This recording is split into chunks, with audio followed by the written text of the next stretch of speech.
हमारे नबी के पीठ पर कौन सी निशानी थी जिसे देखकर यहूदी थर थर कांपने लगे और उनका चेहरा पीला पड़ गया? चलिए जानते हैं। काबा के पास दादा अब्दुल मुत्तलिब हुजूर सल्लल्लाहु अलैहि वसल्लम को अपने बिस्तर पर बिठाते, प्यार से खिलाते पिलाते और कभी गोद में झुलाते थे। मक्का के लोग कहते, ये बच्चा दूसरों से बिल्कुल अलग है, न कभी झूठ बोलना, न शोर शराबे वाले खेलों में दिलचस्पी, हमेशा दूसरों की मदद करना, बड़ों और बुजुर्गों का अदब करना, ये हमारे नबी की पहचान थी। ये वही दौर था जब अल्लाह ने नन्हे मोहम्मद सल्लल्लाहु अलैहि वसल्लम को बचपन में ही यतीमी और जुदाई का दर्द दिया, ताकि सब्र, हिम्मत और अल्लाह पर भरोसे का पैगाम पूरी उम्मत तक पहुँचे। हर गम, हर आंसू उन्हें उस जिम्मेदारी के लिए तैयार कर रही थी जिनसे उन्हें पूरी इंसानियत का रहनुमा बनना था। मक्का का बाजार उस दिन भी रौनक से भरा था। काबा के पास बुतों के सामने लोग हाथ उठाकर रो रहे थे, मगर सामने रखा पत्थर खामोश था, न सुनता न जवाब देता। उसी भीड़ में हमारे प्यारे नबी सल्लल्लाहु अलैहि वसल्लम खड़े थे। बच्चे उन्हें खेलने के लिए बुला रहे थे,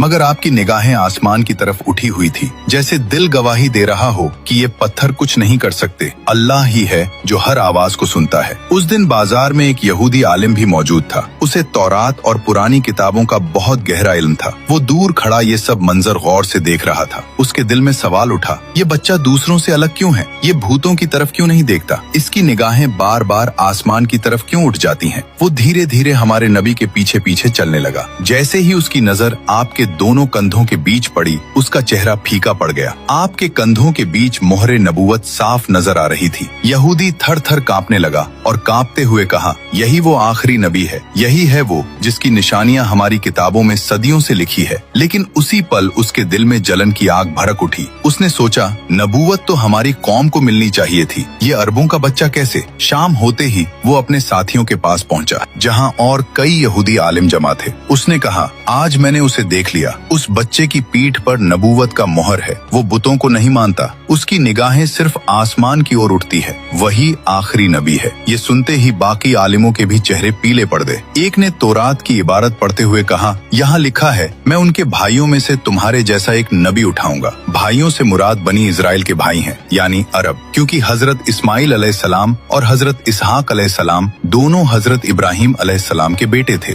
मतलब निशानी साफ तौर पर कुरैश की तरफ इशारा कर रही थी। यानी तुमने जिस बच्चे को देखा वो वाकई आखिरी नबी है। ये वही बच्चा है जो पूरी दुनिया में नबूवत का झंडा लहराएगा और अदलों, इंसाफ और मोहब्बत का पैगाम देगा। पूरी दुनिया उसकी मोहब्बत में दीवानी हो जाएगी। सुभान अल्लाह। दोस्तों, अगर आप भी नबी पाक के सच्चे दीवाने हैं तो दिल से लिखिए, आई लव मोहम्मद, और अगले पार्ट के लिए सब्सक्राइब जरूर